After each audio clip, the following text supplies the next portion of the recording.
उड़ी मेरे लिए बड़ा फेलियर था। Not a shadow of doubt about Pakistan's involvement in the Uri terror attack, and India reserves the right and possesses the capability to respond at a time and place of its choosing. 18 जाने खोना एक commander के लिए मैंने रखता है, ये मैं आखिरी दिन तक नहीं भुला पाऊंगा। ये मेरे छाती पे एक बोझ है। There is always a gap between what you want and what will happen. सिर्फ हेलमेट ही नहीं, मैं बुलेट प्रूफ जैकेट भी नहीं पहनता था। It started off as a big tragedy for me. भाई आपके हस्बैंड की डेथ होगी, कल बॉडी आएगी, कैसे बताया जाए, कोई ट्रेनिंग नहीं। इसलिए there were many factors at play that went into making of Uri surgical strikes a successful operation. In the end, fortune favors the brave. हमारी एक भी casualty नहीं। On Voice of Red Hackle, we just don't talk about the army. We talk to the men who shaped its history. Today, we have with us a very special guest. His name commands instant respect. He is the one who led the 2016 Uri surgical strike. Lieutenant general Satish दुआ, परम विशेष सेवा medal, उत्तम युद्ध सेवा medal, सेना medal, विशेष सेवा medal. He is the former corps commander of the Kashmir Valley and India's former defense attaché to Vietnam. Jain sir, we extend a warm and heartfelt welcome to you on behalf of Voice of Red Hackle. We look forward to an inspiring, motivational and memorable session with you. Once again sir, welcome on Voice of Red Hackle. Thank you, Anand. Jain sir. Sir, before the ranks and the medals, what made that young boy decide that the army was the life he wanted? For me, Shruti, my father was in the Air Force. तो मैं ये नहीं कहता हूँ कि वो air force में थे तो मेरी चाह थी शुरू से। बिलीव इट और नॉट, मेरे सबसे पहली बार जब मेरे मन में आया कि मैंने फोर्सेस में जाना है, वो था जब मैंने एनसीसी ज्वाइन की स्कूल में पहले। तो जब एनसीसी ज्वाइन की मैंने, और उस समय हमारे पास .22 राइफल्स होती थी एनसीसी में। आई डोंट नो, आजकल .22 नहीं होती हैं शायद, अभी भी है। ओके, सो हमारे उस टाइम पे जूनियर विंग में हमने .22 फायर किया और कॉलेज में 303 होती थी। तो .22 में झटका कम लगता था कंधे पे, और 303 में काफी ज्यादा झटका लगता था। तो जब पहली बार मैंने राइफल फायर की .22, उस दिन मेरे दिल में एक ऐसा एक सॉर्ट ऑफ एक जोश सा आया कि मैंने भी ये करना है। That's the first, वो इम्प्रेशनेबल ईयर्स होते हैं उन सालों में, जो आपके दिमाग में आता है when you're a teenager, तो वो इम्प्रेशंस रह जाते हैं। So that was the first impression, the first seed in my mind कि मैंने ज्वाइन करने गया आर्मी, एयरफोर्स सब। फिर एक बार मैं एयरफोर्स स्कूल सोरोटो पार्क में पढ़ा हूँ, हॉस्टल में था, और एक बार हमारी असेंबली में एक एल्यूमिनाई, एक एक्स स्टूडेंट, फॉर्मर स्टूडेंट, जो दो फॉर्मर स्टूडेंट इकट्ठे आए जो नेशनल डिफेंस एकेडमी ज्वाइन कर चुके थे। तो वो अपने टर्म ब्रेक में आए और हमारी असेंबली में उन्होंने हमें एड्रेस किया। उन्होंने नेशनल डिफेंस एकेडमी की लाइफ के बारे में बताया। And that day I remember, शाम को हम लोग गेम्स के बाद बैठे हुए थे और हम आपस में बात कर रहे थे। मैं उस समय शायद क्लास 7 या 8 में था। जब से ये मेरे दिमाग में आ गया कि ये करना है, तो फिर तब हम डिस्कस कर रहे थे एनडीए जाना। उसके बाद जब एनसीसी ज्वाइन किया मैंने, that was in class 10 I think, और उस वक्त तो फिर ये फॉर्म अप हो गया। So I think those impressionable years make a lot of difference. Sir, though we have a lot of questions to ask, but specifically we wanted to ask this one question. Sir, Uri एक अलग strategy के साथ साथ एक बहुत strong और sharp departure भी था, जैसे हम पहले के काउंटर इंसर्जेंसी ऑपरेशंस करते थे। सर, ये जो बोल्ड रिस्पॉन्स था हमारा टुवर्ड्स आवर आर्मी, इसके बारे में प्लान करना, इतना बड़ा स्टेप लेना, सर इसके पीछे का रूट कॉज क्या था? एंड सर, ये काफी डिफिकल्ट डिसीजन रहा होगा, क्योंकि कहीं ना कहीं हमें ये पता था कि फेलियर का कोई ऑप्शन नहीं। देखिए, सबसे पहले तो श्रुति, इट्स अ गुड क्वेश्चन, लेकिन मैं बताना ये चाहता हूं कि अब जो सक्सेस आप पूरी का देख रहे हैं, it started off as a big tragedy for me. कि मैंने 18 सितंबर 2016, 10 साल हो गए उस बात को, मैंने 18 सोल्जर्स को एक टेररिस्ट अटैक में हमारे उड़ी कैंप में। तो लेकिन उससे पहले उन दिनों में क्या हुआ था, कुछ महीने पहले पठानकोट पे टेरर अटैक हुआ था, पठानकोट एयरबेस पे। फिर एक ईडीआई बिल्डिंग पे, 6 स्टोरी ईडीआई बिल्डिंग पंपोर में, श्रीनगर के बाहर, वहां पर 4 सुसाइड टेररिस्ट केम इन। उन्होंने 66 हॉस्टेजेस लिए। हमारे को बहुत बड़ी कीमत चुकानी पड़ी। हमने 3 ब्रेव हार्ट्स खोए, लेकिन हमने सारे हॉस्टेजेस को सेफ बाहर निकाला उन टेररिस्ट में। तो ऐसे वारदात हो रही थी। लेकिन अगर सही मायनों में देखा जाए तो उड़ी वाला जो ऑपरेशन हुआ वो it was a combination of 2 और 3 थिंग्स। एक, 18 सितंबर 2016 जो रक्षा मंत्री हैं स्वर्गीय मनोहर पारिकर जी, वो उसी दिन पहुंच गए दोपहर को, जबकि मैं नहीं चाहता था कि वो आए। मैं नहीं चाहता था कोई वीआईपी आए उस दिन, क्योंकि मैं बहुत बिजी था, बहुत ग्रीफ था, बहुत चीजें हो रही थी। मैंने तो डिफेंस सेक्रेटरी को बोला आज नहीं आना चाहिए। वो कहता सर वो तो टेक ऑफ कर गया।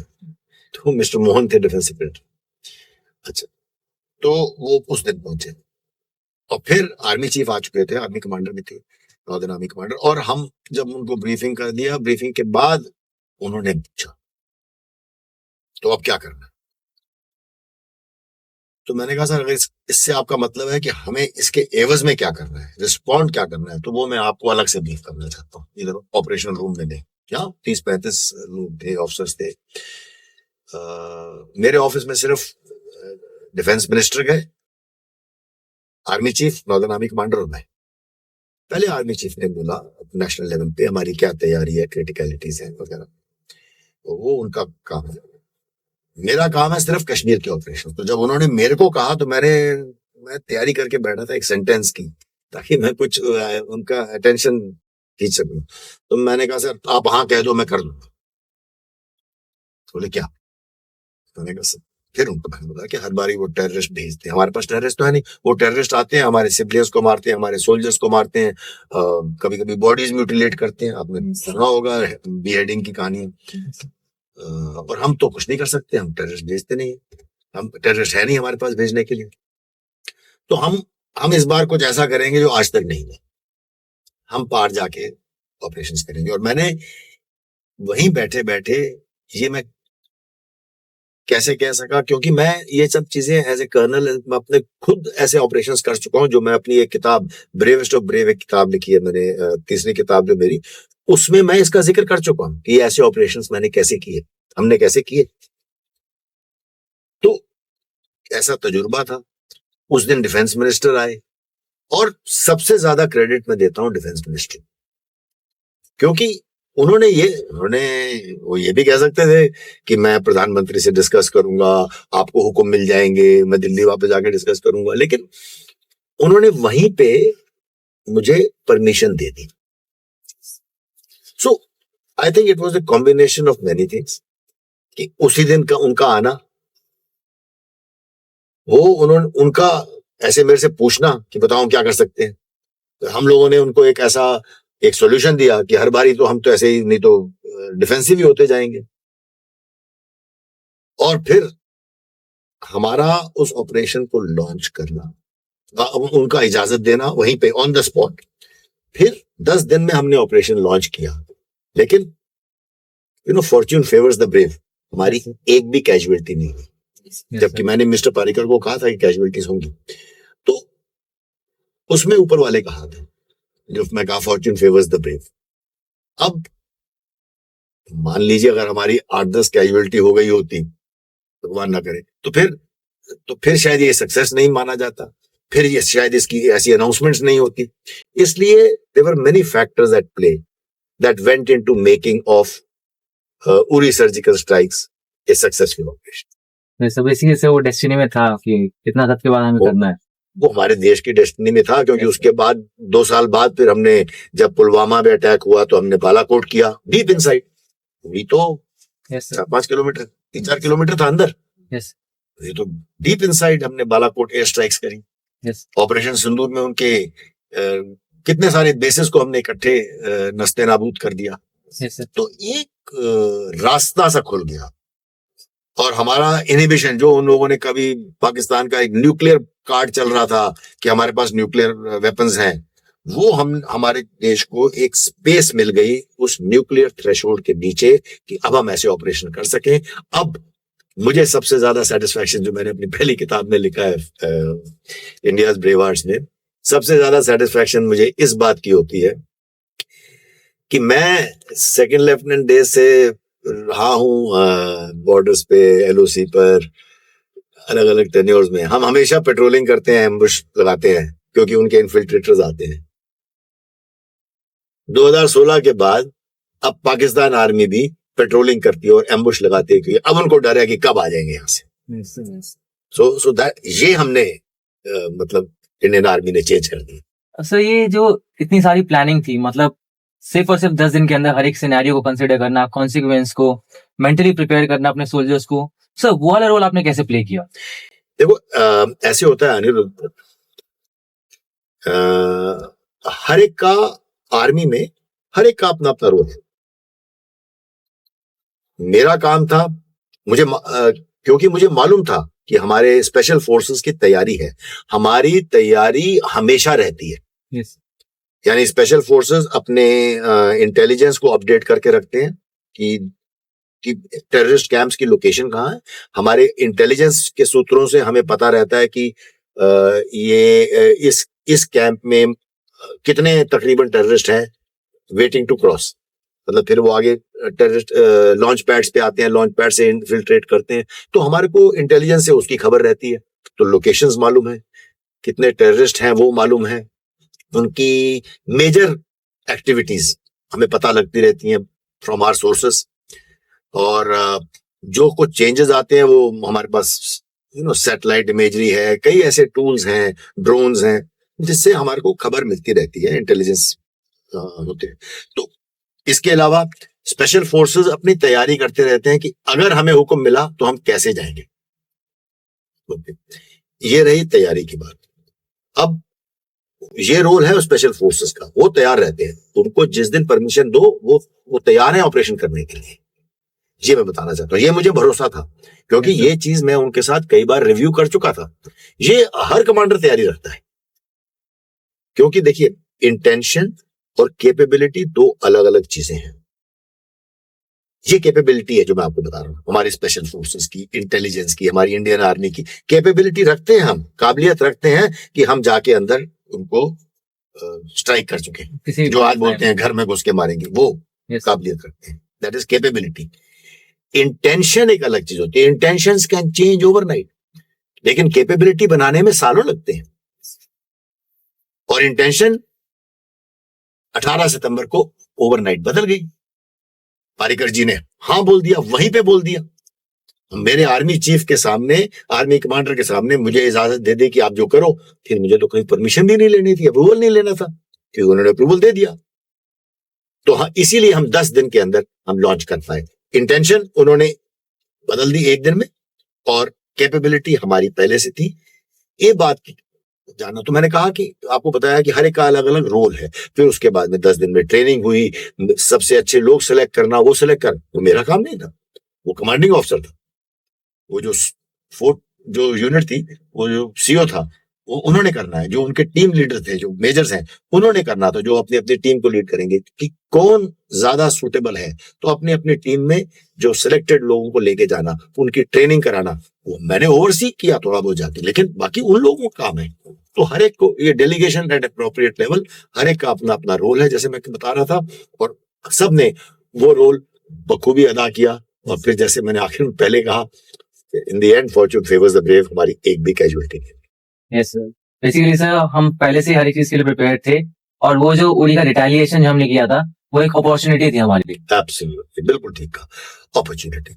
मैं कई बार टॉक्स में ये बताता हूं, और मैं आप सबसे भी ये कहना चाहूंगा, आप मतलब युवा पीढ़ी से, आप ये एनसीसी कैडेट्स हैं, आप बेसिकली कॉलेज स्टूडेंट्स हैं, आप हमारे कल के लीडर्स हैं, आपके जरिए सबको बताना चाहूंगा कि फेलियर जब होता है ना, उसको सिर्फ फेलियर मत समझो, उड़ी मेरे लिए बड़ा फेलियर था। 18 जाने खोना एक कमांडर के लिए मैंने रखता है। जब मैं कमांडिंग ऑफिसर था, सीओ था एलओसी पर, उसके बारे में भी मैं किताब लिख चुका हूँ।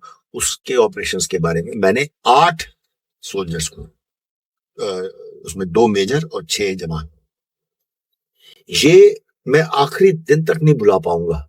ये मेरे छाती पे एक बोझ है। और वही चीज ये है, 18 जाने जाना उड़ी में, तो ये सब एक बहुत बड़ा फेलियर कहूंगा इसको। अब इस फेलियर से आप गमगीन होके बैठ जाए, डिप्रेस होके बैठ जाए, वो एक तरीका है। दूसरा, उस फेलियर में, हर फेलियर में there are opportunities, lurking in every failure there are opportunities.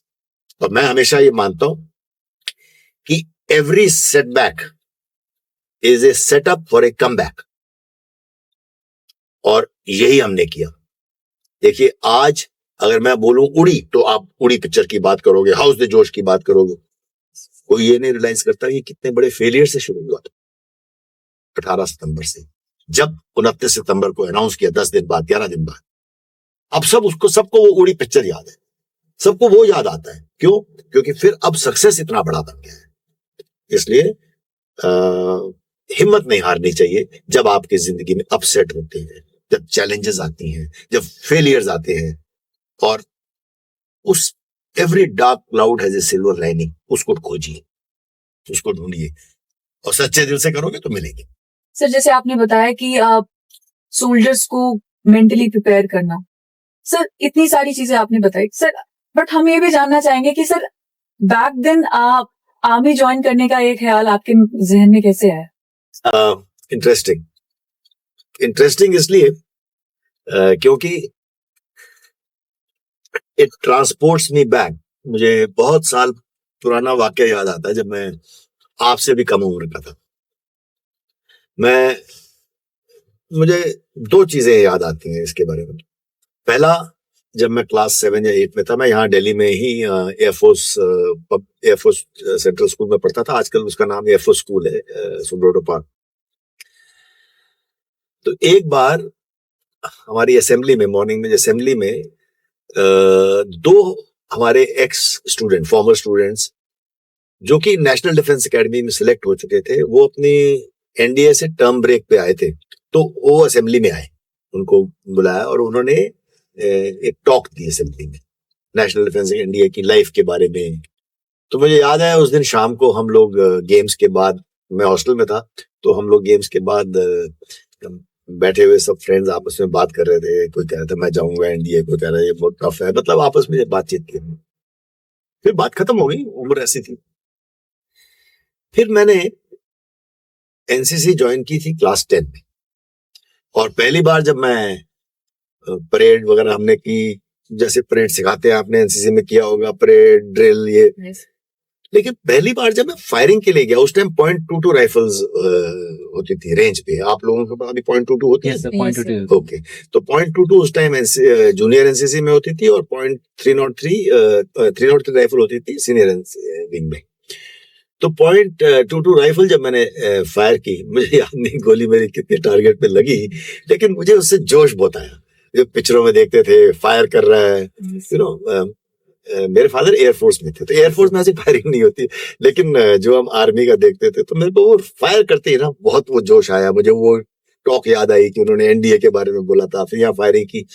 Young impressionable minds में ना ऐसी कोई घटना, कोई इंसिडेंट, कोई एक मोटिवेशन रह जाती है। तो आप सबकी जिंदगी में भी ऐसे होता है। तो बस वो दिन था कि मैंने I made up my mind कि मैंने फोर्सेस ज्वाइन की। सर, आपके फादर एयरफोर्स में थे और आपने आर्मी ज्वाइन करने का डिसाइड किया, तो सर ऐसा कुछ सजेशन या फिर ऐसा क्लैश हुआ? नहीं, ऐसा कुछ भी नहीं दादा। वेरी फ्रैंकली, मैं पहले एयरफोर्स कैडेट ही सिलेक्ट हुआ था। मैंने मैसूर में जाके अपना पीएबीटी टेस्ट दिया था, एयरफोर्स बोर्ड में सिलेक्ट हुआ था। But I was very fond of physical life, और एनडीए में एक प्रोविजन होता है कि आप चेंज कर सकते हैं। तो बीच में समवेयर मेरे को ऐसे लगा कि मैं तो चाहता था मैं पैरा कमांडो बनूंगा, जैसे स्पेशल फोर्सेस को उस वक्त पैरा कमांडो बोलते थे। तो मेरे बस दिमाग में ऐसे आया कि मैं चेंज करना चाहता हूँ, मैं मतलब आर्मी में जाना चाहता हूँ। और सर एयरफोर्स के लिए आप मतलब फ्लाइंग ब्रांच के लिए थे या फिर फ्लाइंग पीएबीटी टेस्ट क्लियर हो गया था। एयरफोर्स के लिए जब फ्लाइंग के लिए जाते हैं ज्यादातर, majority of the seats NDA में तो फ्लाइंग की Yeah. रहती है एयरफोर्स की। इंडिया में सारे फ्लाइंग के लिए जाते हैं। तो अगर किसी को प्रॉब्लम, मतलब जैसे बाद में जब वो एयरफोर्स एकेडमी पहुंच जाते हैं, और एयरफोर्स एकेडमीज में फिर अगर किसी को फ्लाइंग में प्रॉब्लम हो जाती है, किसी को Yes, एयर sir. सिकनेस हो जाती है, कोई ऐसी चीज हो जाती है, then they are shifted to navigation और हेलीकॉप्टर्स और transport, but so it is like that. Sir जैसे आपने बताया कि यंग ऑफिसर्स में वो जील होती है, वो करेज फैक्टर बहुत स्ट्रांग होता है, एस्पिरेशंस होती है कि वो पैरा ज्वाइन करेंगे, स्पेशल फोर्सेस ज्वाइन करेंगे।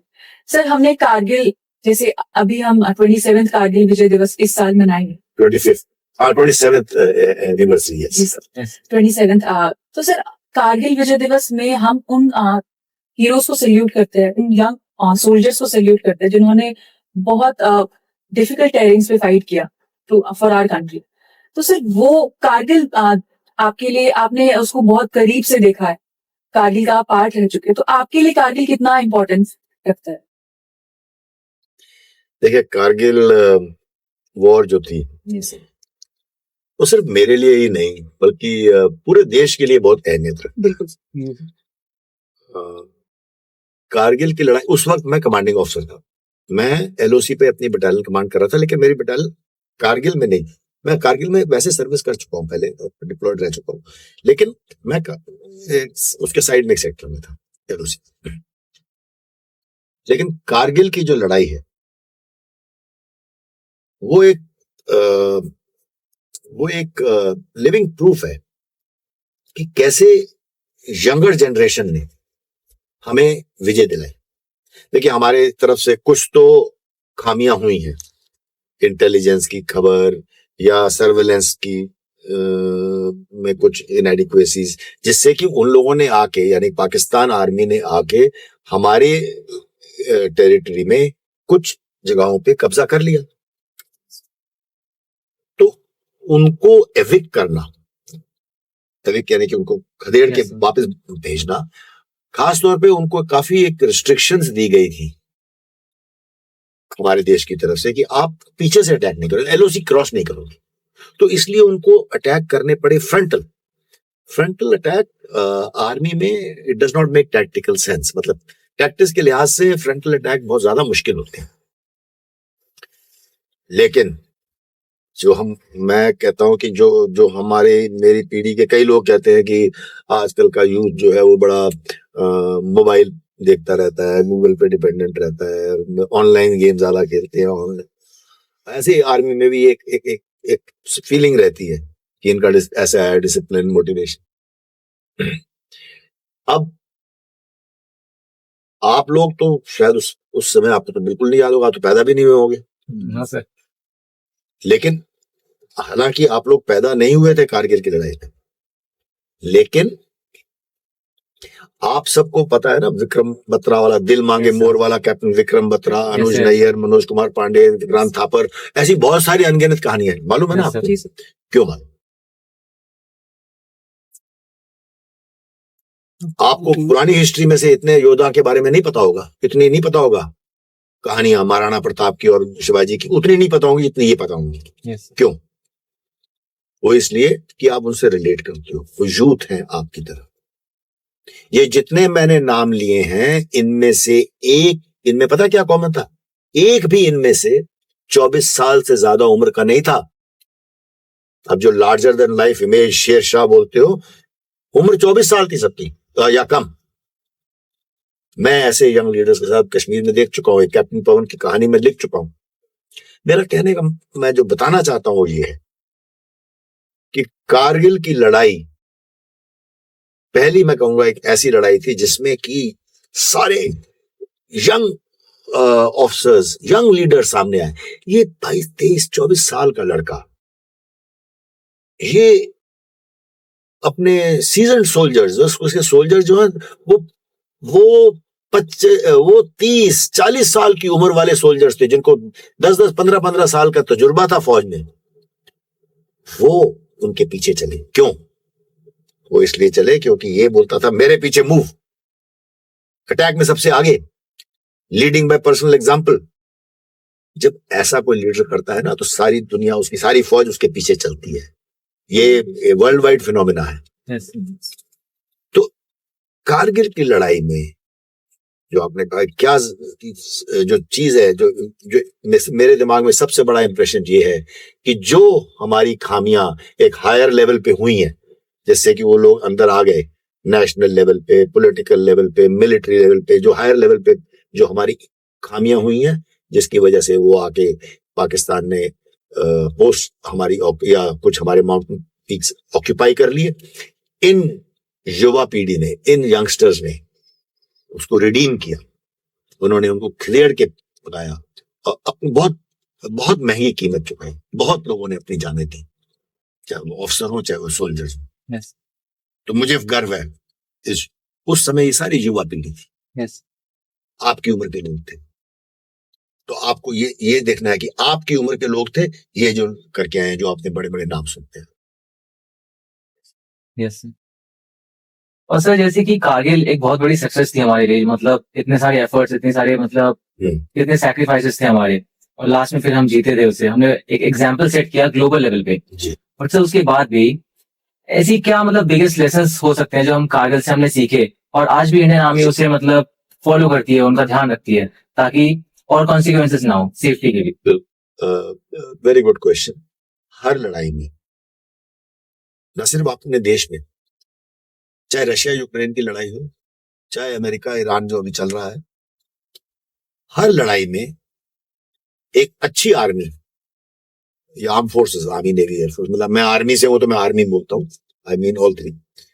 एक अच्छी आर्मी, अच्छी मिलिट्री लेसन्स सीखती है, और यही आपका सवाल है, क्या सीखा? सबसे पहला लेसन है इंटेलिजेंस का।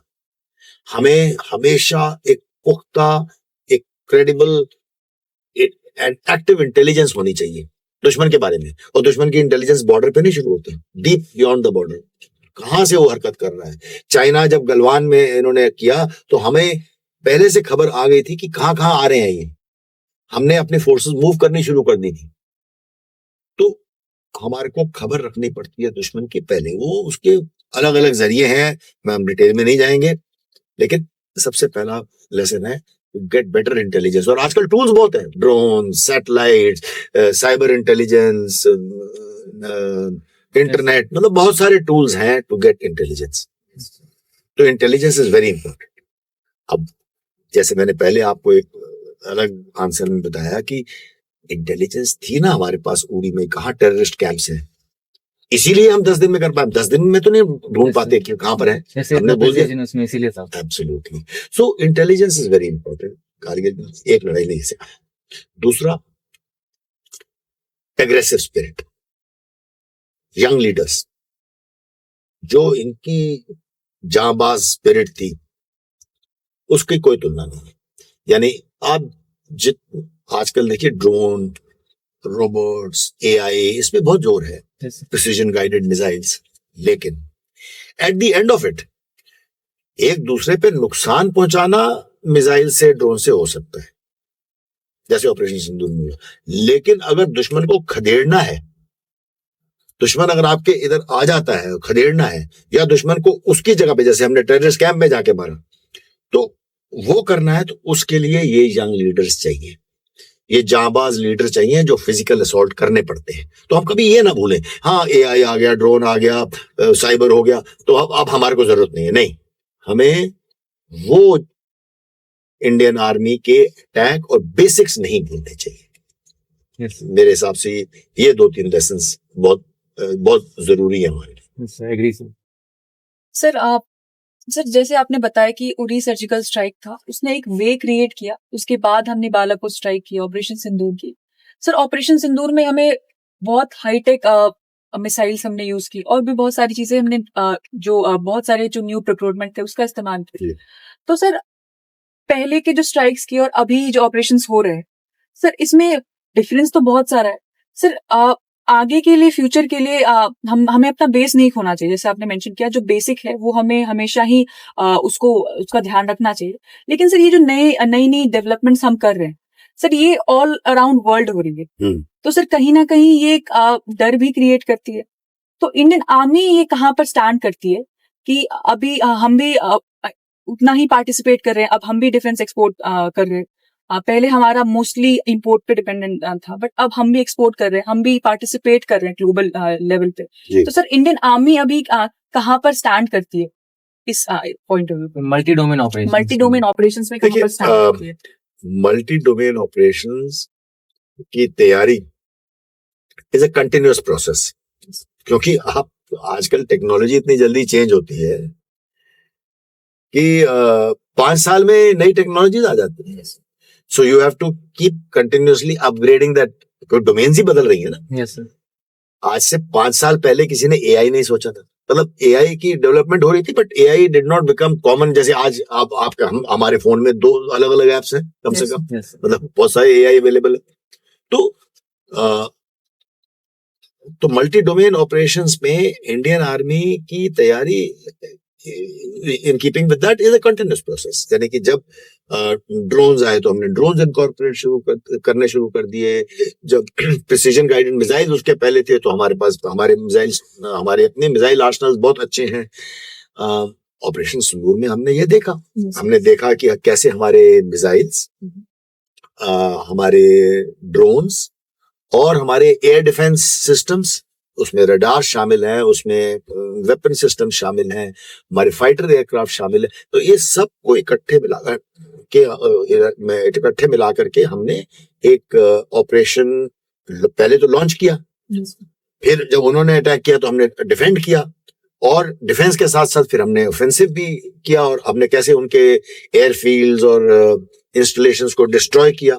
मतलब ये टेररिस्ट कैंप्स के अलावा हम मिलिट्री इंस्टॉलेशंस की बात कर रहा हूँ। तो ये सब मल्टी डोमेन ऑपरेशंस का ही नतीजा था। लेकिन और there are so many other aspects जो मैं अभी नहीं बोल पाया हूँ, जैसे साइबर अटैक्स थे, या दोनों तरफ से कितने साइबर अटैक्स हुए थे, इट इज पब्लिक डोमेन। वो सब भी चलता रहेगा, क्योंकि दुश्मन का नेटवर्क को पैरालाइज करना एक आपकी हर मिलिट्री की, हर देश की एक ड्यूरिंग वॉर, ड्यूरिंग कॉन्फ्लिक्ट एक चेष्टा रहेगी, कोशिश रहेगी कि उनके नेटवर्क को पैरालाइज करे, उनके नेटवर्क को इन्फिल्ट्रेट करे। तो ये सब चीजें साइड बाय साइड चलती रहेंगी। लेकिन आने वाले समय में अब हाइपरसोनिक मिसाइल्स आ रहे हैं। अभी रोबोटिक्स आ रही हैं, नैनो टेक्नोलॉजीज आ रही हैं, स्वॉर्म ड्रोन्स आ रहे हैं। There are so many things. आप देखो, आज अगर यूक्रेन के पास नेवी नहीं है, ईरान की नेवी बिल्कुल मतलब उन्होंने, यूएसए ने काफी डिस्ट्रॉय कर दी, लेकिन फिर भी ये स्ट्रेट ऑफ हॉर्मुज को क्लोज करके बैठे। और यूक्रेन वालों ने रशिया की वॉरशिप डिस्ट्रॉय कर दी। तो आज दुनिया बदल गई है, तो इसलिए हमारे को भी कंटिन्यूअसली अपग्रेड करते रहना है इंडियन आर्म फोर्सेस में, और हम लोग कर रहे हैं। हम लोग कर रहे हैं। खास तौर पे आज, जैसे आपने बीच में डिफेंस एक्सपोर्ट्स की भी बात कर दी, तो डिफेंस एक्सपोर्ट्स तो तब होते हैं जब हम पहले प्रोड्यूस करना शुरू करें। जैसे श्रुति ने ठीक से कहा, आपने कहा कि पहले हम इंपोर्ट डिपेंडेंट थे, हमारे पास इंपोर्ट्स बहुत होते थे। आज की तारीख में हम एक्सपोर्ट भी करने लगे, इतना प्रोड्यूस करने लगे, कुछ चीजें हम एक्सपोर्ट करने लगे हैं। हमारे 10-15 साल पहले exports, defence exports, I remember 600 crore, 650 crore ऐसे होते थे। पिछले साल की figure is more than 38,000 crore. तो this is a big jump. तो हम अब आत्मनिर्भरता की तरफ चल रहे हैं। लेकिन हाँ, हमें अभी और काफी रास्ता कवर करना है। अभी हमें कई ऐसी टेक्नोलॉजीज हैं जो हमें बाहर से लेनी पड़ती है, लेकिन कई ऐसी हैं जो हम लोग जॉइंट वेंचर्स कर रहे हैं, इजराइल के साथ, फ्रांस के साथ, यूएस के साथ। हम जॉइंट वेंचर्स हमने करने शुरू कर दिए, जिससे टेक्नोलॉजी आ जाती है हमारे देश में, और आत्मनिर्भरता की तरफ हम लोग धीरे धीरे बढ़ रहे हैं। सर, एज यू मेंशन कि टेक्नोलॉजी कीप्स चेंजिंग, और उसके साथ हम भी चेंज हो रहे हैं, तो इंडिया अभी आज के टाइम पे इंडिजिनाइजेशन पे काफी ज्यादा फोकस कर रहा है। So I want to ask sir कि इसकी क्या जो पेस है, मतलब जितना हम खुद पे बनाने पे बिलीव कर रहे हैं, जो वो पेस है क्या वो सही है? क्योंकि हमने रिसेंटली काफी सारे प्रोजेक्ट्स हैं, जैसे कि इंडिया रिसेंटली अभी एमका बना रहा है 5th जनरेशन फाइटर एयरक्राफ्ट, जो कि ऑलरेडी बाकी नेशंस के पास है, मतलब वो 2010 में बना चुके थे, and they are now making 6th generation aircraft. 4th generation हमने तेजस बनाया, अभी उसकी मतलब जो डिलीवरी है काफी ज्यादा डिले हो रही है HAL की तरफ से। इनफैक्ट जो chief of the air staff थे अमरप्रीत सिंह सर, उन्होंने भी इस चीज पे मेंशन किया कि जो HAL है वो डिले कर रहा है। सो इस चीज में सर कहाँ पे मतलब हम बेटर कर सकते हैं? देखिए ऐसे अनिरुद्ध की there is always a gap between what you want and what will happen. Yes. और वो गैप कुदरती होता है, लेकिन हमारी कोशिश ये होनी चाहिए कि वो गैप हम क्लोज करें। Yes. बहुत डिलेज आ रहे हैं HAL में, लेकिन मत भूलिए कि ये पब्लिक सेक्टर है HAL। अभी रिसेंटली पिछले कुछ सालों ही में, लेस देन 10 years में, हमने ये ओपन कर दिया to private sector aviation. C295 Tata Boeing मिलके बना रहा है, बना रहे हैं ना, कमांड बन गए ना, शुरू हो गए। तो इतनी जल्दी में हो गया। अब HAL में डिलेज हैं, आपने खुद बताया, एयर चीफ ने खुद उनको बोल दिया ओपनली, ये तो पब्लिक डोमेन में है। तो देयर आर इश्यूज। फिर हमने इंजन अभी तक डेवलप नहीं कर पाया, तो हम अमेरिका से इंजन ले रहे हैं, उसमें डिले आ रहे हैं। तो वो इश्यूज रहेंगे। हम आत्मनिर्भरता की तरफ चल रहे हैं। जो अगर ये ट्रांसपोर्ट एयरक्राफ्ट टाटा ने बनाया है, टाटा बोइंग कोलैबोरेशन में, एक एयरक्राफ्ट में ना इतना ज्यादा डिफरेंस नहीं होता ट्रांसपोर्ट बनाना और फाइटर बनाना। मतलब फिर आगे डिफरेंसेस हैं, मेरा मतलब एयरक्राफ्ट इज एन एयरक्राफ्ट, तो धीरे धीरे we will step into that. अभी एमका के लिए जैसे आपको पता है उसमें प्राइवेट पार्टिसिपेशन है, तो अब ये बड़े कदम है ना जो उठाए जा रहे हैं। सिमिलरली स्पेस सेक्टर को खोल दिया है। अब आपने 2 दिन पहले ही तो हुआ है, 2 दिन पहले हुआ है ना स्काई रूट का जो सक्सेसफुल लॉन्च, जो स्पेसएक्स का नहीं हुआ, जो ब्लू ओरिजिन का नहीं हुआ, कि फर्स्ट लॉन्च में हमने मिशन सक्सेसफुल हो गया, वो कितने 6 सैटेलाइट्स वर डिप्लॉयड। तो that's a great achievement. So we must also counter achievements. जब आप HAL को, हाँ नॉर्मली सेटबैक्स या फेलियर्स ज्यादा प्रोमिनेंट हो जाते हैं, आई एग्री। उससे हिम्मत नहीं हारनी चाहिए। जैसे मैं पहले कह चुका हूं, every setback should be a setup for a comeback. So we must try.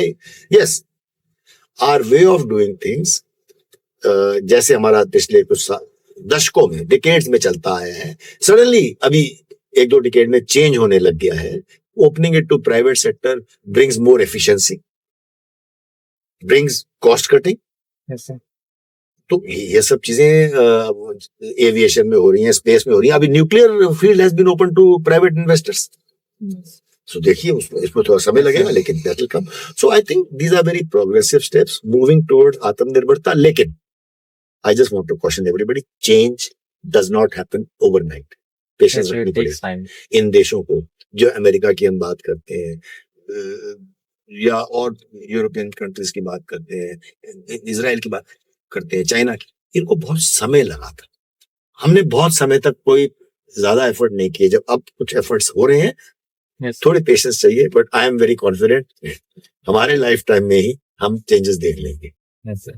Sir जैसे आपने बताया कि चेंजेस काफी आ रहे हैं नाम। सर हम मिलिट्री एक्सरसाइजेस भी काफी ऑफन करने लगे हैं दूसरी कंट्रीज के साथ, तो सर वो क्या हेल्प करती है इंडियन आर्म फोर्सेस के लिए, एंड वो किस तरह से हमें और इम्प्रूव भी करती है और स्ट्रॉन्ग भी करती है? Yes, that's a very good question.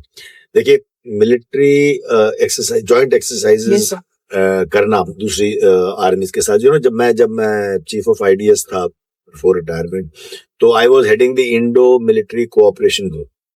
तो उसके तहत हमने कई ऐसी एक्सरसाइजेस की हैं। और वैसे भी मैं डिफेंस अटैचे रह चुका हूँ वियतनाम में। तो हम जब मैं कर्नल था 20 साल पहले, तो मैं इन चीजों में इन्वॉल्व रहा हूँ एट डिफरेंट लेवल्स। होता यह है कि एक तो आप दूसरी आर्मी या नेवी या एयरफोर्स से आप अच्छी प्रैक्टिसेस सीखते हो, बेस्ट प्रैक्टिसेस आप देखते हो, अच्छा ये ऐसे करते हैं, ये हमें अडॉप्ट कर लेना चाहिए। या कभी बोलते हैं अरे ये हमारा तो इससे ज्यादा अच्छा है, ये प्रोसीजर होता है हर एक के उसमें, तो वो शायद आपसे अडॉप्ट करेंगे। तो you learn from best practices of the other country, the other friendly forces.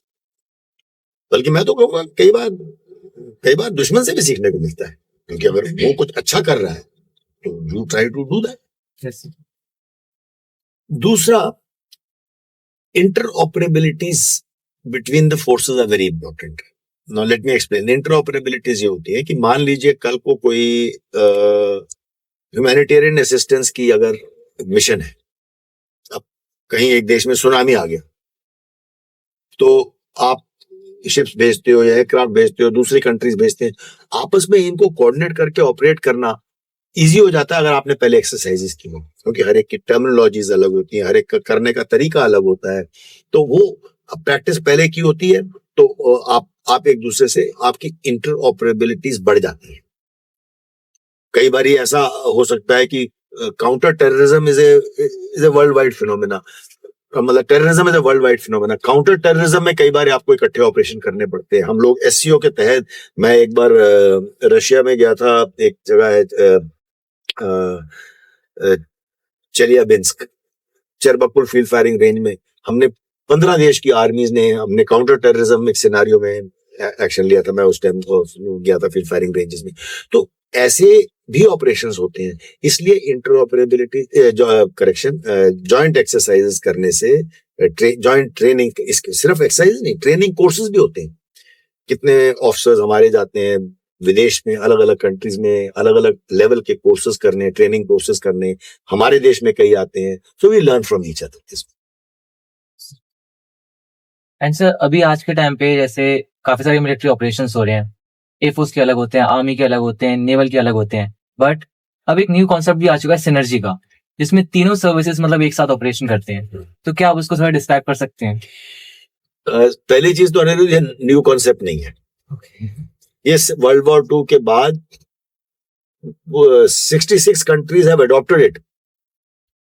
लेकिन आप ठीक बोल रहे हो, आपकी जनरेशन कहेगी न्यू कॉन्सेप्ट है, बिकॉज इंडियन आर्मी में रिसेंटली स्टार्ट किया हमने। कारगिल की लड़ाई के बाद थोड़ा थोड़ा शुरू हुआ, जब आईडीएस बना, लेकिन सही मायनों में शुरू हुआ, तेजी पकड़ी जब सीडीएस अपॉइंट किया, जब लेट जनरल बिपिन रावत पहले सीडीएस बनाए गए थे। 2019 में अनाउंस हुआ, 1 जनवरी 2020 में वो सीडीएस बने। तो ये थिएटर कमांड्स बनने की बात चल रही है, उसकी तैयारियां चल रही हैं। तो आप नहीं बोल सकते हो अभी, क्योंकि आपने अब सुनना शुरू किया है, बट ये पुराना कंसेप्ट है। We are too late. India काफी देर कर चुका है, हमारे को ये जल्दी से एस्टेब्लिश करने की जरूरत है। क्यों जरूरत है? आजकल की दुनिया में साइबर और ऐसे कई फील्ड्स हैं जो इमर्जिंग टेक्नोलॉजीज है, साइबर स्पेस वगैरह, जिसमें कि मिलिट्री और सिविल में कोई बाउंड्रीज नहीं रह गई। अब आर्मी नेवी एयरफोर्स के बीच में हम लोग बाउंड्रीज रख के कैसे बैठ सकते हैं? इसलिए ये जरूरी है कि हम इकट्ठे करें। Plus we are a developing country, हम लोग रिसोर्सेज ऐसे नहीं स्क्वांडर कर सकते। जब आप इकट्ठे करते हो तो उसमें कॉस्ट सेविंग होती है, उसमें डिसीजन लूप, आजकल बहुत जल्दी मतलब डिसीजन लेने पड़ते हैं। वहां से अगर एक मिसाइल या फाइटर एयरक्राफ्ट दुश्मन की तरफ से चलता है तो तभी पता लग जाता है जब वो उधर से स्टार्ट हुआ। उसके बाद immediately which is a weapon platform that should engage it, ये डिसाइड करना है। तो फिर उस टाइम इमीडिएटली कौन सा वेपन, क्या वो आर्मी का ब्रह्मोस करेगा, क्या वो एयरफोर्स का आकाश करेगा, वो क्या है, कौन सा वेपन इज बेटर सूटेड। ये इसके लिए हमारे को डिसीजन जल्दी लेना पड़ता है, specially when there are hundreds of such attacks coming. जब इतने सारे होते हैं तो ह्यूमन माइंड नहीं डिसीजन ले सकता। Then you require AI, then you require a very automated network. ये तभी पॉसिबल है when all three services are integrated. हम ये नहीं कह सकते कि आज ये आ रहा है, ये अटैक आ रहा है, अब एयरफोर्स बोलेगा हमें करना चाहिए, आपको करना चाहिए। पहले होता था मिल कॉन्फ्रेंस होएगी, हम ऑप रूम में बैठेंगे, डिस्कस करेंगे। टाइम नहीं है। Everything has to be done automatically. It has to be network centric warfare. It has to be combined warfare. आप अकेले रह जाएंगे तो आप that will be to your own peril. And that is why this synergy jointmanship, integrated theaters are not new. जो आप कह रहे हैं पुराने हैं. Yes. बाकी देशों में देखो कब एस्टेब्लिश हो गए थे. Yes, sir. अब हमारे यहाँ शुरू हो रहा है and I am sure we will make progress. Sir आप जैसे हमने साइबर सिक्योरिटी की बात की, इंपॉर्टेंस की बात की, एआई की इंपॉर्टेंस की बात की और भी मॉडर्नाइजेशन की बात की. Sir NCC being the largest uniform youth organisation in India, sir हम भी बहुत सारी एक्टिविटीज जैसे साइबर डिफेंस प्रोग्राम या ड्रोन ट्रेनिंग, इन सारी एक्टिविटीज को इनकलकेट ऑलरेडी कर चुके हैं. सर क्या आप कोई ऐसा मॉड्यूल रिकमेंड करेंगे जो एनसीसी में 21st सेंचुरी को मद्देनजर रखते हुए हमें इनकलकेट करना चाहिए, ताकि एनसीसी में और डेवलपमेंट भी हो सके, कैडेट्स को हम तैयार भी कर सके, ताकि आगे आने वाली पीढ़ी में वो भी आर्म फोर्सेस जब ज्वाइन करे तो आर्म फोर्सेस और बेहतर हो और स्ट्रांग. Good question. श्रुति, जिस तरीके से टेक्नोलॉजी बढ़ रही है, जैसे आपने कहा आप लोग ऑलरेडी साइबर डिफेंडेड प्रोग्राम्स और ड्रोन्स और ये सब चीजें एनसीसी के करिकुलम में इंक्लूड कर चुके हैं, मुझे बहुत अच्छी बात. लेकिन एक कॉमन एक्सपेक्टेशन मेरी तरफ से आपकी तरफ से भी ये होगी कि मैं आंसर ये करूंगा कि हाँ हमें एआई वाले मॉड्यूल बनाने चाहिए, कुछ और नई चीजें बनानी चाहिए. लेकिन नहीं, मेरी तरफ से जैसे मैंने कहा था पहले, बैक टू बेसिक्स. मैं एनसीसी को अगर एक नया मॉड्यूल अगर सजेस्ट करना चाहूंगा तो I think that has to do something with citizens. मेरे हिसाब से एनसीसी क्या है? एनसीसी यंग सिटीजन्स को ट्रेनिंग देती है. आप में से सब आर्मी नेवी एयरफोर्स में नहीं जाओगे, लेकिन आपने ट्रेनिंग पाई है. तो मैं जब एनसीसी स्टार्ट हुई थी 1917 में, सबसे पहला यूनिवर्सिटी कोर नाम की चीज स्टार्ट हुई थी फर्स्ट वर्ल्ड वॉर में, जब शॉर्टेजेस आई थी. तो यूनिवर्सिटी कोर, फिर उसका यूनिवर्सिटी ट्रेनिंग कोर, फिर यूनिवर्सिटी ऑफिसर कोर, वो सब बनाया था. लेकिन 1948 में जब एनसीसी स्टार्ट की थी प्रॉपर इस नाम से, दिल्ली में ही, आपकी दिल्ली ग्रुप है तो दिल्ली पहली बटालियन यहीं पे हुई थी. आपको पता नहीं, मालूम है कि नहीं कि 1965 की वॉर में एनसीसी ने पेट्रोलिंग भी की थी. yes. और इंस्टॉलेशंस की गार्डिंग भी की थी और ऑर्डिनेंस फैक्ट्रीज में लॉजिस्टिक काम भी किए थे. तो एनसीसी के बड़े रोल्स रहे हैं. But I think the biggest role that NCC can play, that because आप लोग यंग सिटीजन हो, आर्मी नेवी एयरफोर्स में जाओ ना जाओ, लेकिन एक डिसिप्लिन फोर्स है और एक सेकंड लाइन हो. मैं चाहूंगा एक ऐसा मॉड्यूल होना चाहिए जो सिटीजन्स को हेल्प करे. ये मेरी रिकमेंडेशन है. अब आपको मैं एक्सप्लेन करता हूँ what I mean by that. आजकल देयर आर डिफरेंट एस्पेक्ट्स जो सिटीजन्स के मुतालिक है, मतलब सिटीजन्स के बारे में.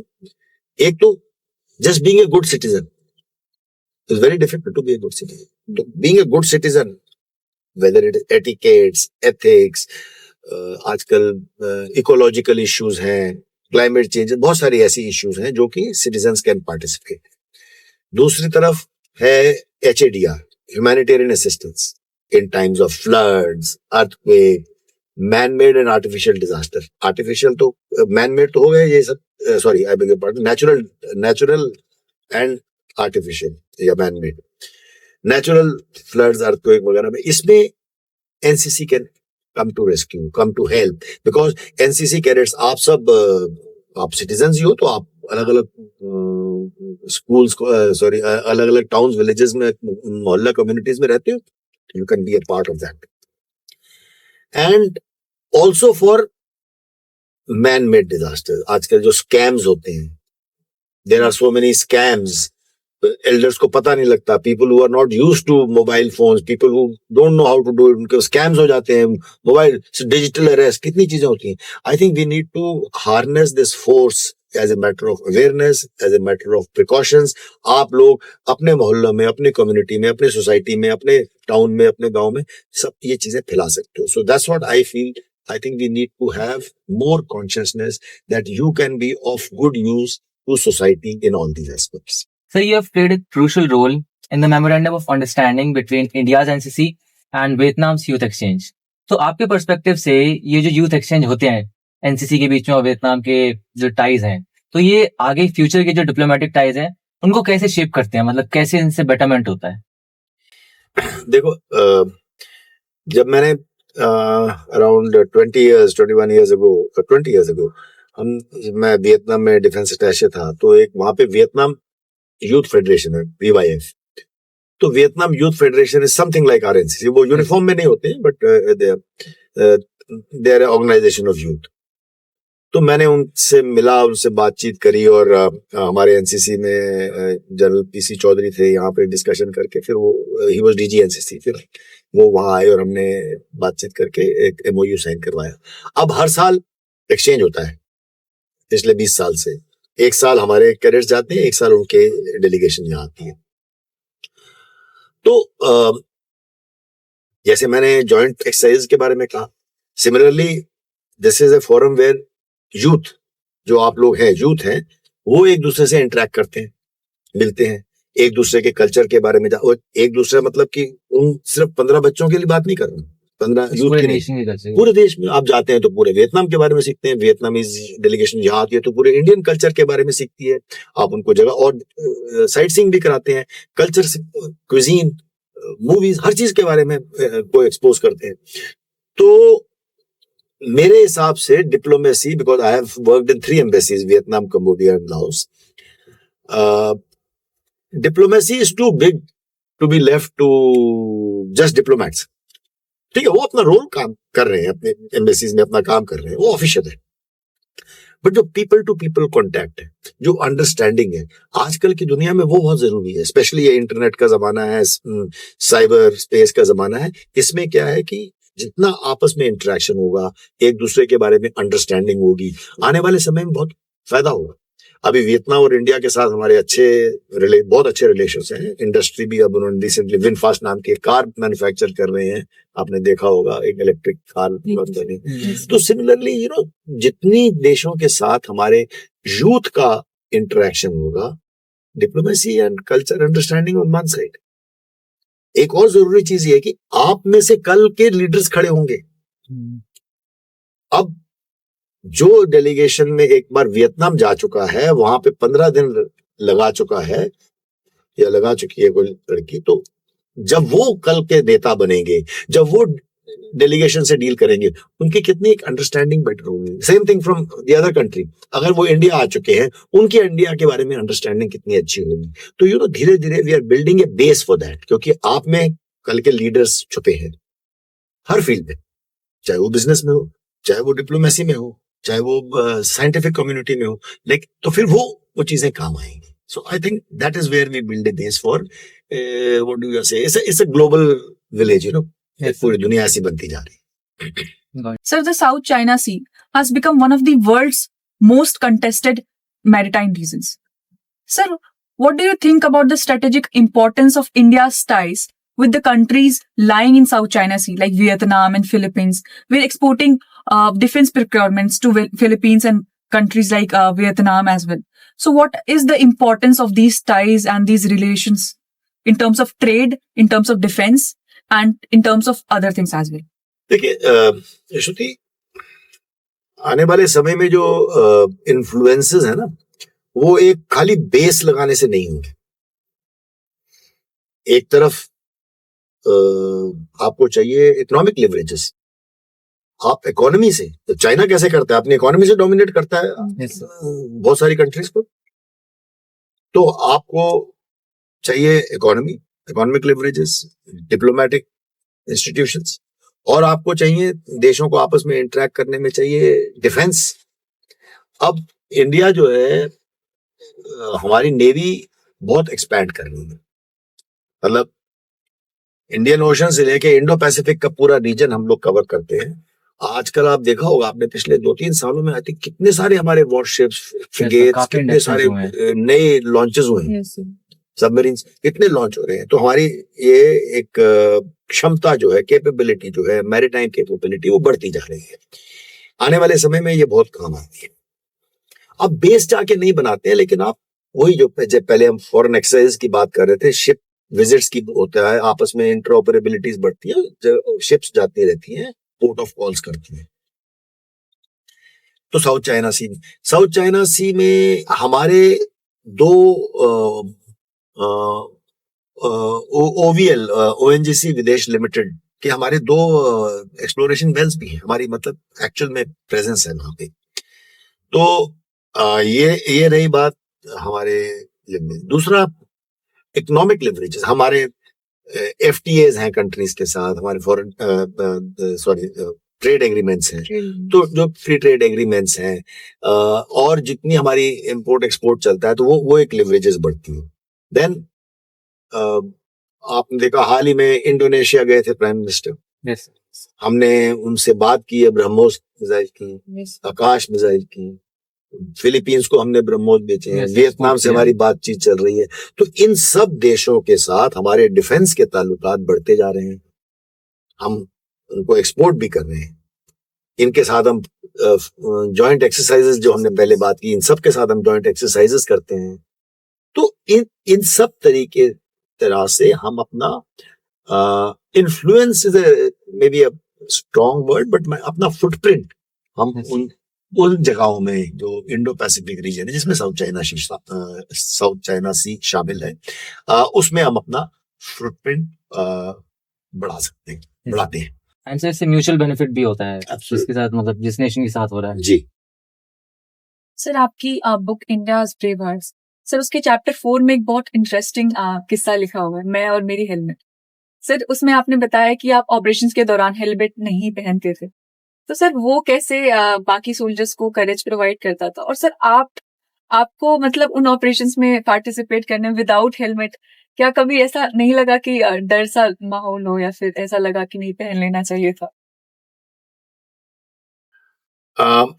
नहीं, मैं तो सिर्फ हेलमेट ही नहीं, मैं बुलेट प्रूफ जैकेट भी नहीं पहनता था। ये मैं दूसरे पहले वाले चैप्टर में लिख चुका था। अगर मैं कहूं कि मुझे डर नहीं लगता था तो गलत होगा। मैं तो ओपनली कहता हूं कि I was acting braver than I felt, क्योंकि हमारा पहला ऑपरेशन जब हुआ था, जब मैं कमांडिंग ऑफिसर बना, मैंने एक ऑफिसर खोया, मेजर रोहित शर्मा। तो पूरी बटालियन का मोराल बड़ा डाउन हो गया। हमारी पीवीसी बटालियन थी, मतलब हमने परमवीर चक्र 10 साल पहले जीता था। सियाचिन में highest attack in the world, maximum number of awards in one operation, वो सब था। और मैं भी बड़े जोश के साथ कमांडिंग ऑफिसर बना था, लेकिन पहले ऑपरेशन में हमने एक ऑफिसर खो दिया। तो पूरी बटालियन का मोराल डाउन हो गया, मायूसी छा गई। मुझे खुद मतलब तरह तरह के ख्याल आते थे कि क्या होगा, मेरा तो करियर खत्म हो जाएगा, मैं कैसे बटालियन में दिखाऊंगा। और बस फिर अगले दिन मैंने जवानों को इकट्ठा करके उनको जोश देने के लिए कहा कि नहीं, हम जोश वाली बातें करी। और अगला जब ऑपरेशन हुआ तो उनको ऐसे जोश देने के लिए मैंने बुलेट प्रूफ जैकेट नहीं पहनी, मैंने हेलमेट नहीं पहनी।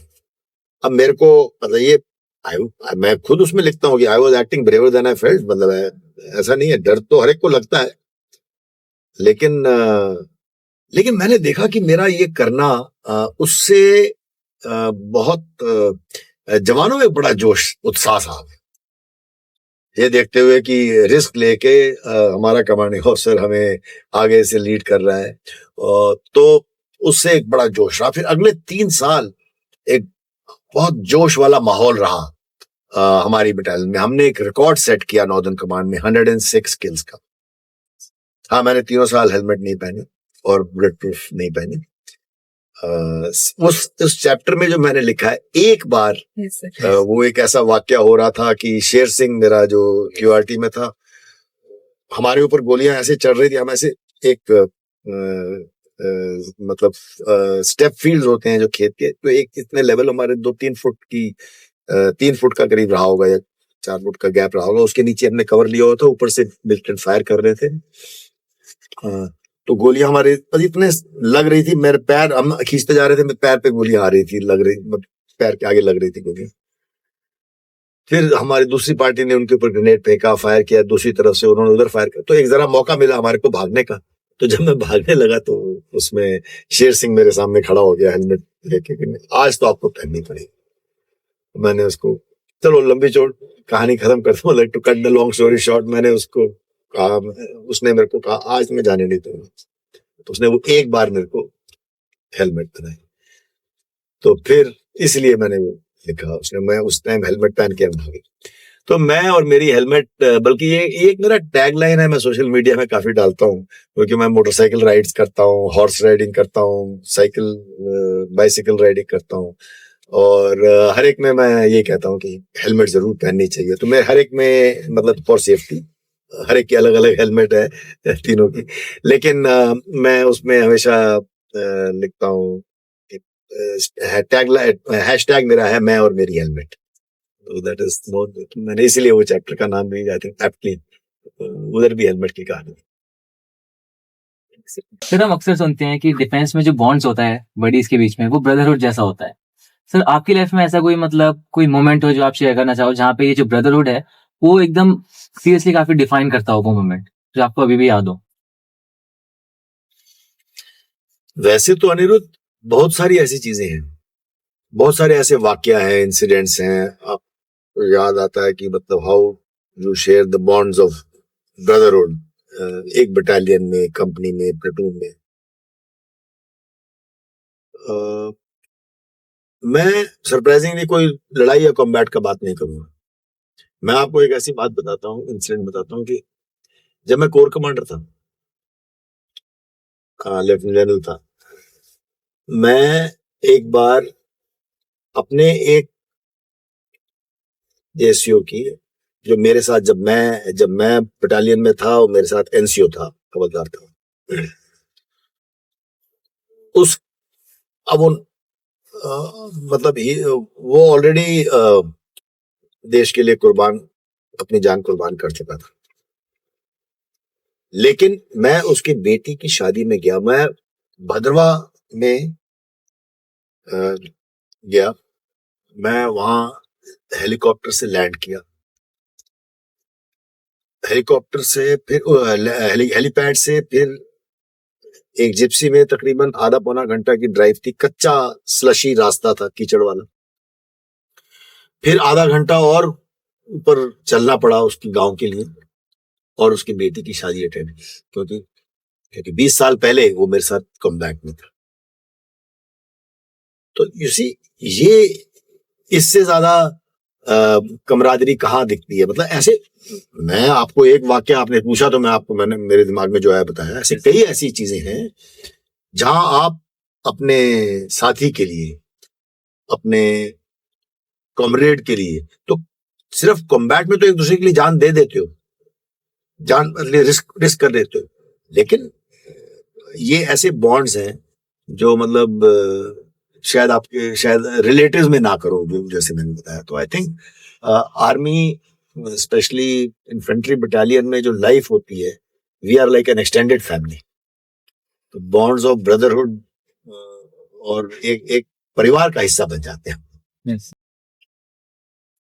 Sir, looking back at your journey from being a young officer to Lieutenant General, ऐसी कौन सी सबसे बड़ी अचीवमेंट है जो मतलब आप जिस चीज के लिए सबसे ज्यादा प्राउड है और जो आपके हार्ट के सबसे ज्यादा क्लोजेस्ट है?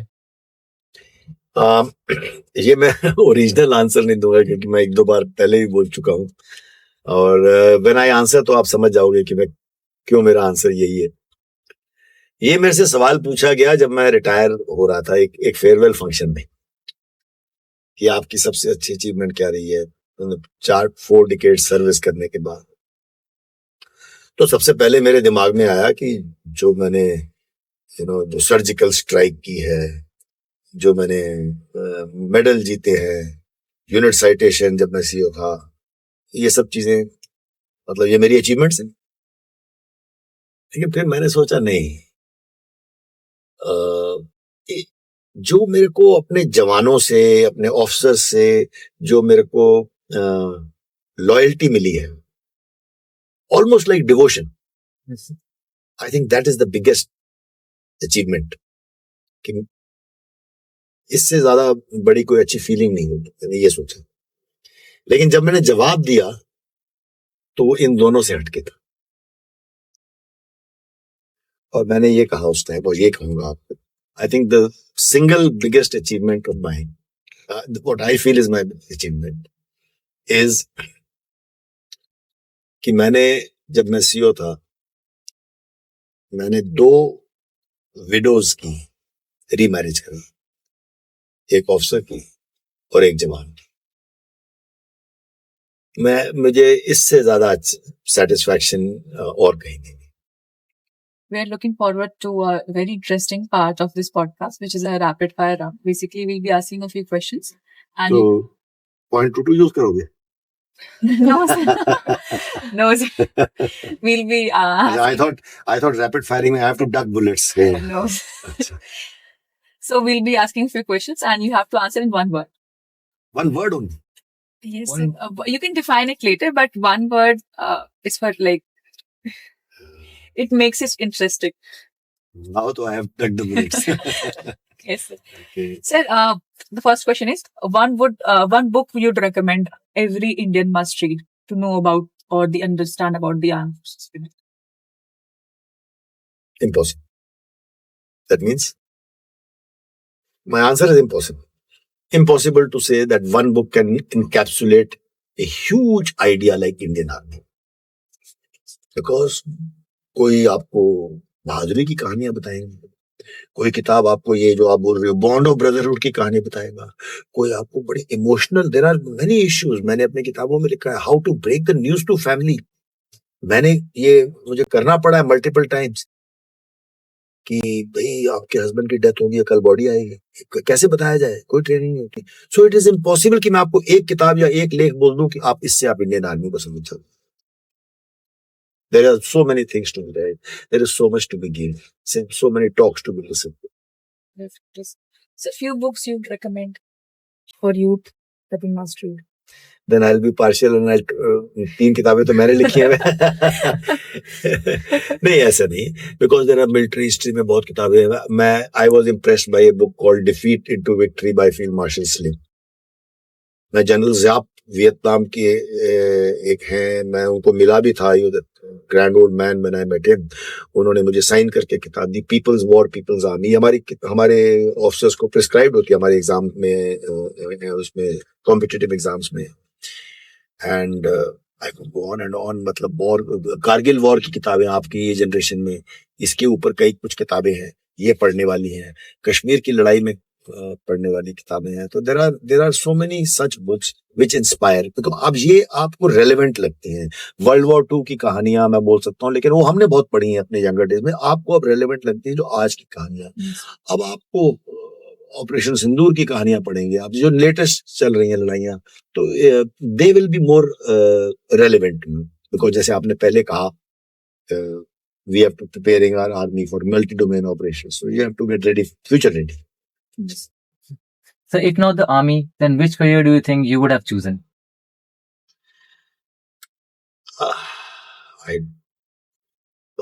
Medical. One word, medical. Okay. Because मैं already medical college join कर लिया था. I have done started first year of MBBS in Government Medical College Bellary. लेकिन मुझे NDA कॉल लेटर आया तो मैं छोड़ के आ गया. So can you describe Indian soldier in one word? Awesome. आजकल आपकी जनरेशन का वर्ड है. Yes, sir. I think there can be nothing more awesome than Indian soldier, his bravery. Sir, name any soldier from your career whose courage still gives you goosebumps. Impossible.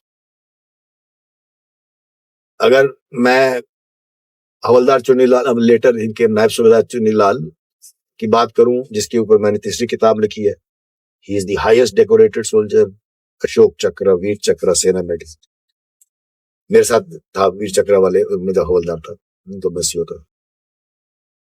अगर मैं अपने unit के एक मुल्खराज की बात करूं, जिसको कोई अवार्ड नहीं मिला, लेकिन उसने रस्सी बांधी और आखिर 12 foot high vertical wall at Siachen glacier, 21,153 foot की ऊंचाई पर, और बाद में दुश्मन की गोली का शिकार हो गया, लेकिन 1 महीने बाद हमारी बटालियन ने उसी रस्सी से पकड़ के अटैक किया। Highest attack in the world, जिसमें बाना सिंह को परमवीर चक्र मिला, चुन्नीलाल को सेना मेडल मिला, बहुत सारे अवार्ड मिले हमारे को।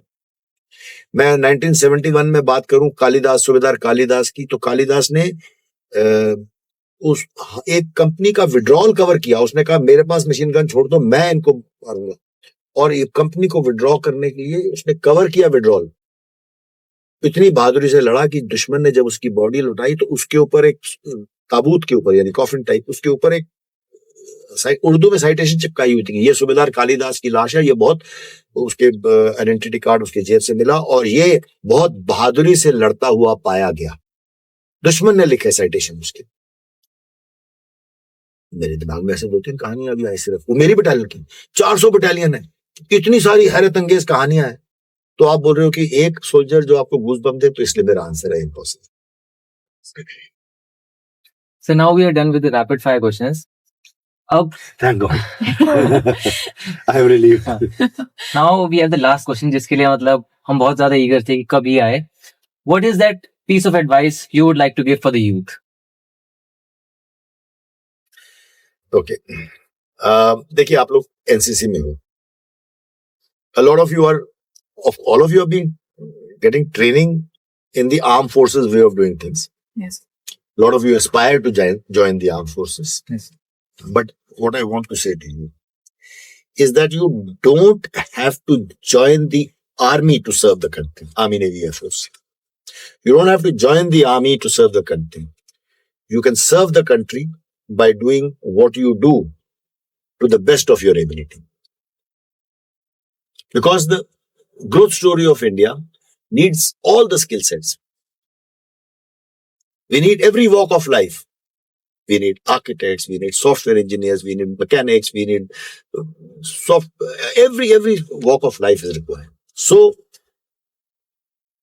do what you do to the best of your ability. And yes, if you want to respect the soldier, then be a good citizen. I said earlier, citizenship wala module chahiye NCC. Yes. Be a good citizen. It's a tough call to be a good citizen. You have to choose the harder right over the easier wrong. And so be a good citizen. Be a citizen worth dying for. Jai Hind. Very well said, sir. Sir, thank you so much for this interaction. Thank Sir, we are really thankful on the behalf of the whole VRH team. Thank you. Sir, definitely this will be inspiring a lot of young aspirations. And really thank you, sir. Thank you. Thank you, Shruti. Thank you so much, sir. Thank you, Anil.